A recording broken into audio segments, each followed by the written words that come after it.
नमस्कार दोस्तों, आपका फिर से स्वागत है हमारे YouTube channel doctor V R Ambedkar academy for agriculture में। हम लोग आज डिस्कस करेंगे जीव विज्ञान के बहुत ही महत्वपूर्ण प्रश्नों के बारे में, जो कि अभी तक सभी एग्ज़ामों में लगभग पूछे जा चुके हैं। ठीक है, तो हम लोग टाइम ना वेस्ट करते हुए स्टार्ट करते हैं।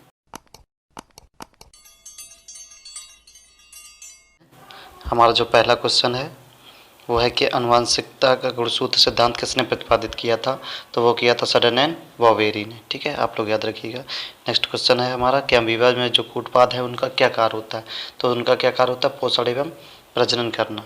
ठीक है। नेक्स्ट हम बात करेंगे कि मेढक सेल्यूलोज पचाने में असमर्थ होता है जबकि खरगोश पचाने में समर्थ होता है। जो यह क्रिया है वो खरगोश के कौन से भाग में होती है? तो वो कहाँ होती है?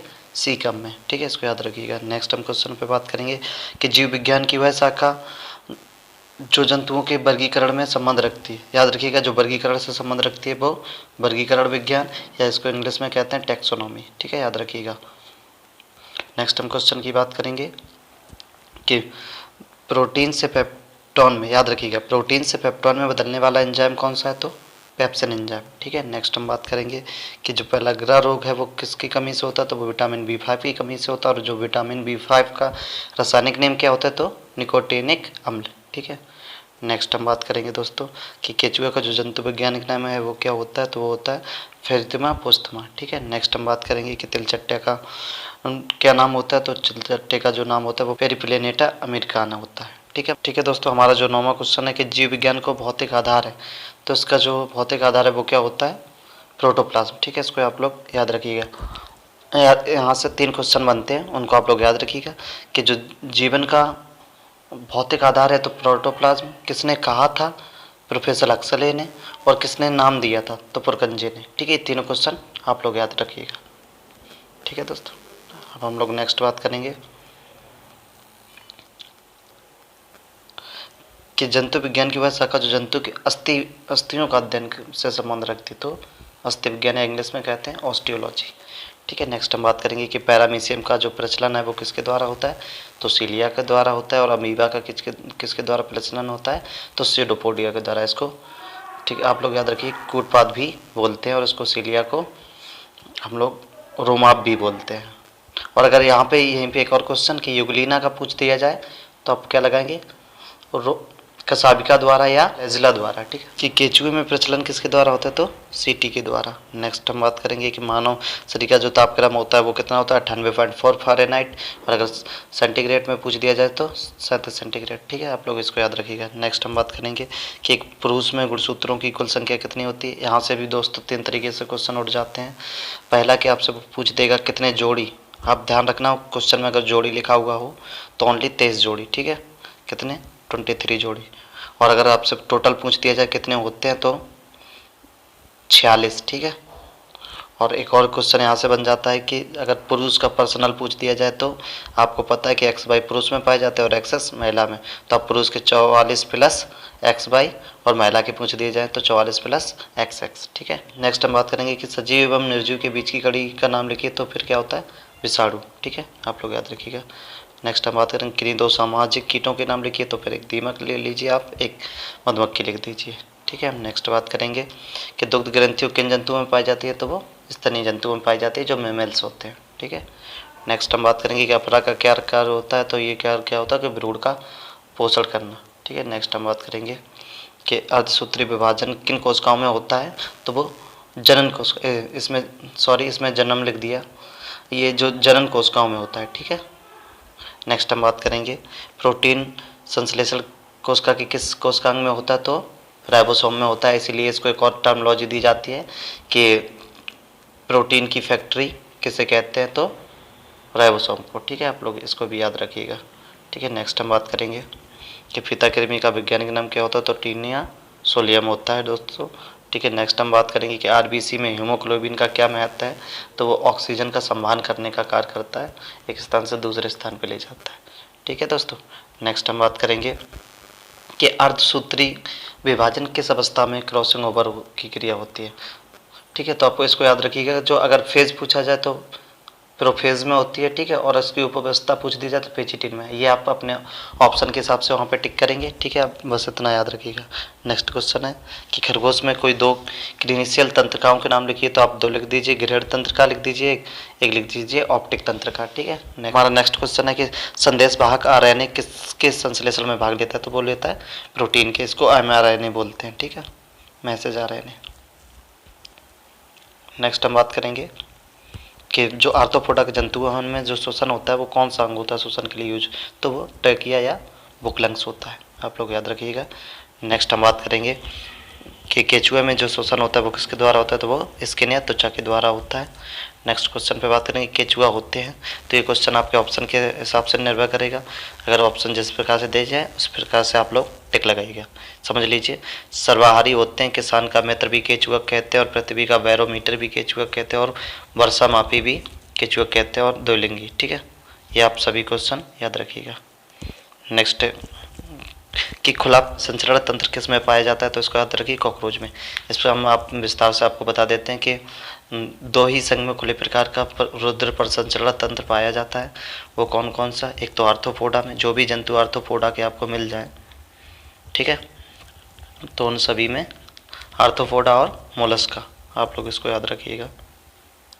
मोलस्का ये दो संघ है जिसमें खुले प्रकार का रुद्र संचरण तंत्र पाया जाता है, बाद बाकी सभी में बंद प्रकार का। अगर इसका कोई भी जंतु आपको मिल जाता है तो आप उसको टिक कर सकते हैं, ठीक है। हम नेक्स्ट बात करेंगे कि बंद प्रकार का परिसंचरण तंत्र किस में पाया जाता है, तो वो पाया जाता है केचुए में, ठीक है, याद रखिएगा। नेक्स्ट हम बात करेंगे कि स्थायी जंतु में बाल उत्पन्न होते हैं, तो एपिडर्मिस पर, ठीक है। नेक्स्ट बात करेंगे कि पक्षियों की अस्थियों की क्या विशेषता है, तो जो अस्थियों में वायु कोश होते हैं, ये मजबूत एवं हल्की होती हैं, इसलिए इसे न्यूमेटिक बोनस भी कहते हैं, ठीक है, आप लोग याद रखिएगा।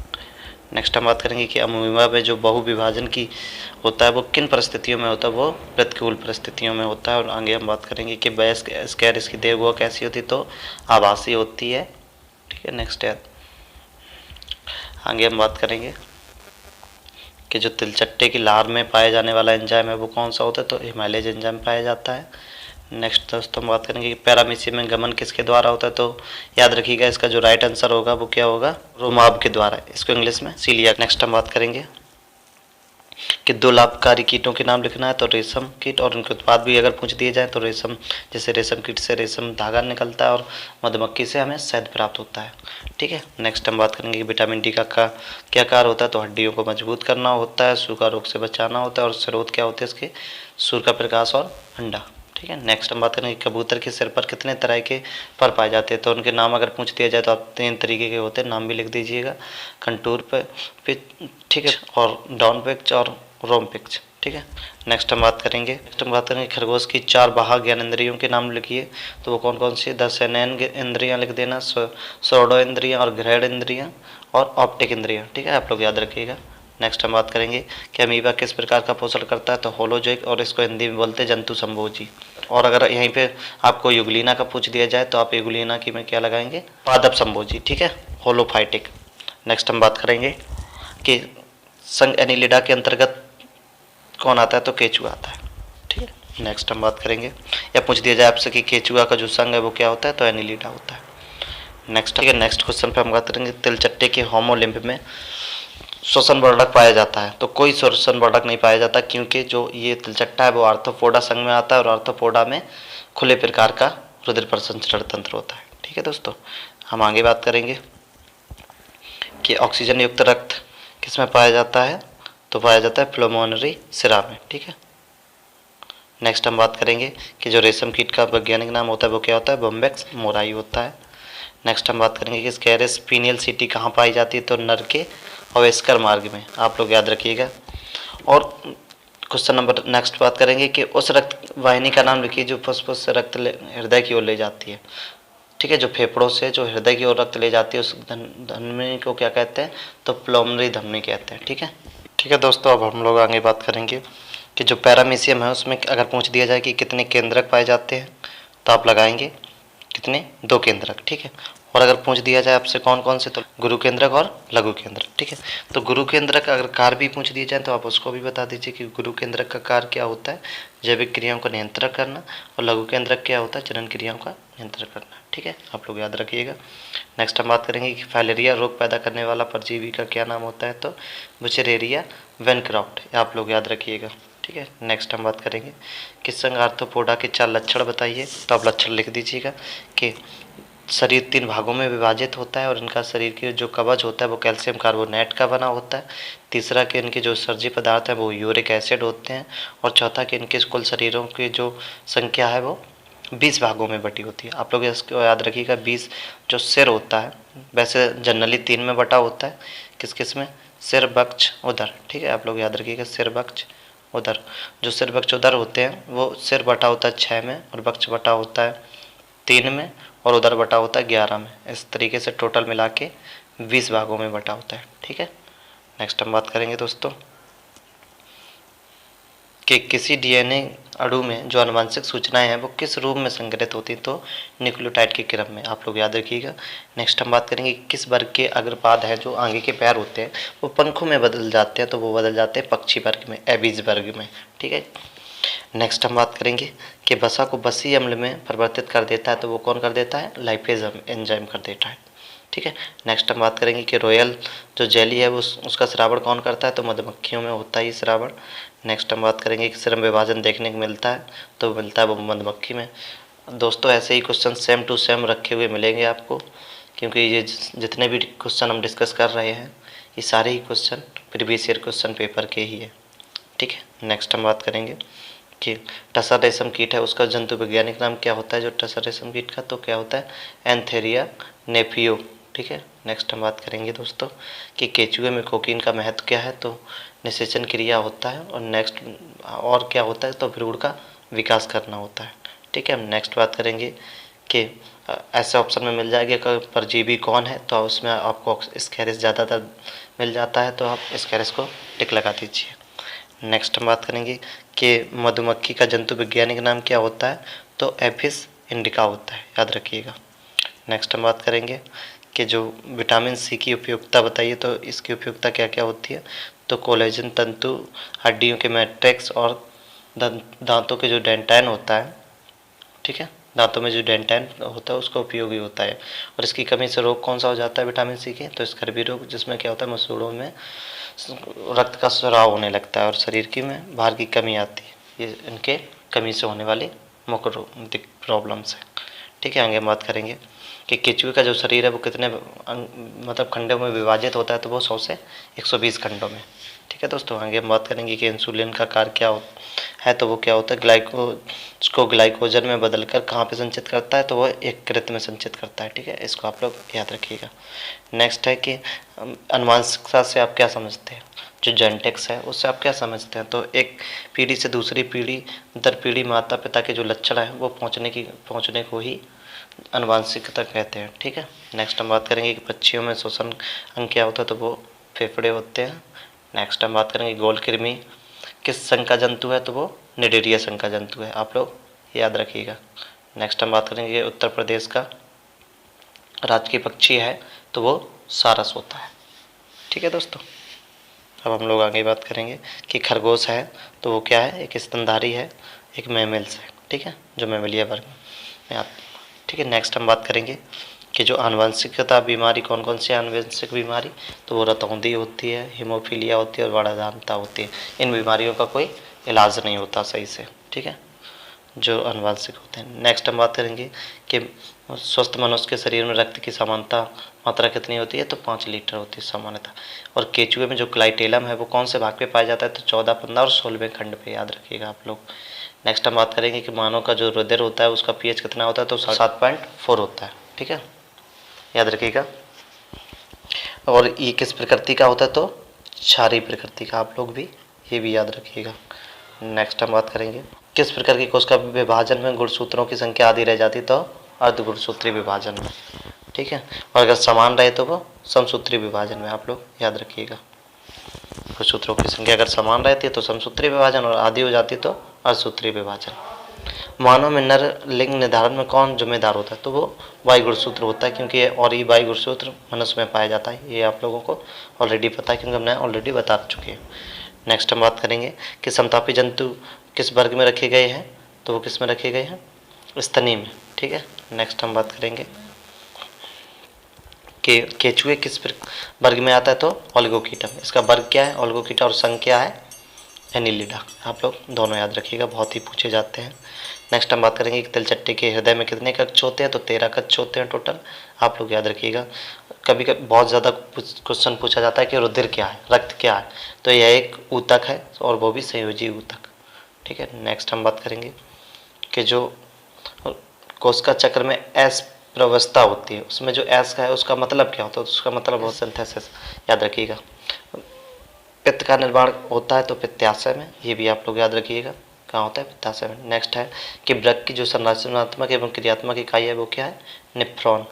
ठीक है। नेक्स्ट हम बात करेंगे कि समूह को रक्त सर्वदाता कहते हैं। ये 2021 में पूछा गया था यूपी कैडेट में, इसको भी आप लोग याद रखिएगा। तो ओ को। ठीक है। और सबग्राही किसे कहते हैं? तो ए बी ग्रुप को। नेक्स्ट हम बात करेंगे उड़ने वाले दो स्तनियों के नाम। तो एक चमगादड़ होता है, ये पक्षी मतलब उड़ते हैं लेकिन स्तनी होते हैं, और टेरोपस। आप लोग दोनों के नाम बहुत याद रखिए। आगे हम बात करेंगे कि चमगादड़ है तो एक स्तनधारी है। दीमक का वर्ग क्या होता है? तो आइसोप्टोरा होता है। आप लोग इसको याद रखिए, बहुत ही इंपॉर्टेंट क्वेश्चन है सारे के सारे। कोशिका है क्या? तो संरचना एवं क्रियात्मक इकाई है। नेक्स्ट हम बात करेंगे दीमक का जो भोजन है वो सेलुलोज होता है, और ये कहाँ से खाता है? और लकड़ी से खाता है। आप लोग याद रखिएगा। ठीक है। नेक्स्ट हम बात करेंगे कि रेशम कीट का जो लार्वा होता है उसको क्या कहते हैं? तो कैटरपिलर कहते हैं। आप लोग अच्छे से याद रखिएगा। नेक्स्ट हम बात करेंगे कि खून के वर्ग की खोज किसने की? जो रक्त समूह है उनकी खोज किसने की? तो कार्ल लैंड स्टीनर ने। ठीक है। नेक्स्ट हम बात करेंगे कि रुधिर परिसंचरण तंत्र की खोज किसने की? तो वो की विलियम हार्वे ने। ठीक है। और एक जो प्रोटीन है उसकी जो इकाई होती है वो क्या होती है? अमीनो एसिड, क्योंकि बहुत सारे अमीनो एसिड मिलकर आपकी प्रोटीन बनाते हैं। ठीक है। नेक्स्ट हम बात करेंगे वर्गीकरण की सबसे छोटी इकाई, तो वो स्पीसीज होती है। और जो सबसे बड़ी इकाई पूछ दी जाए तो किंगडम होती है। ठीक है। याद रखिए, जगत। किंगडम इंग्लिश में बोलते हैं, हिंदी में बोलते हैं जगत। आप लोग याद रखिए, सबसे बड़ी सबसे छोटी स्पीसीज। और सुनिए, अगर सबसे बड़ा संघ पूछ दिया जाए, आपसे संघ पूछ दिया जाए तो आप आंसर क्या लगाएंगे? आर्थ्रोपोडा। ठीक है। आप लोग याद रखिएगा, आर्थ्रोपोडा सबसे बड़ा संघ है। और सब उसके बाद दूसरा जो बड़ा संघ है वो जो सबसे बड़ा संघ है वो आर्थ्रोपोडा, उससे दूसरा बड़ा संघ है वो मोलस्का, और सबसे छोटा कौन है? इकाइनोडर्मेटा। ये भी आप लोग याद रखिएगा, इकाइनोडर्मेटा। ठीक है। इकाइनोडर्मेटा। और सबसे बड़ा अगर आपसे वर्ग पूछ दिया जाए तो आप किसको बताएंगे? हेक्सोपोडा को, जिसको इंसेक्टा वर्ग भी बोलते हैं। ठीक है। याद रखिएगा। ठीक है दोस्तों, लास्ट क्वेश्चन पे हम बात करेंगे कि घोंघा संबंधित है मोलस्का वर्ग से, और जो भारतीय पक्षी का वैज्ञानिक नाम होता है वो क्या होता है? मोर होता है, और उसका नाम क्या होता है? पाबो कैस्टेटस। बहुत ही महत्वपूर्ण प्रश्न है दोस्तों। अगर वीडियो अच्छी लगी हो तो वीडियो को लाइक करें, चैनल को सब्सक्राइब करें, और वीडियो को शेयर करें। ऐसे ही आप लोग हमारे साथ बने रहिए। मिलते हैं नेक्स्ट वीडियो में।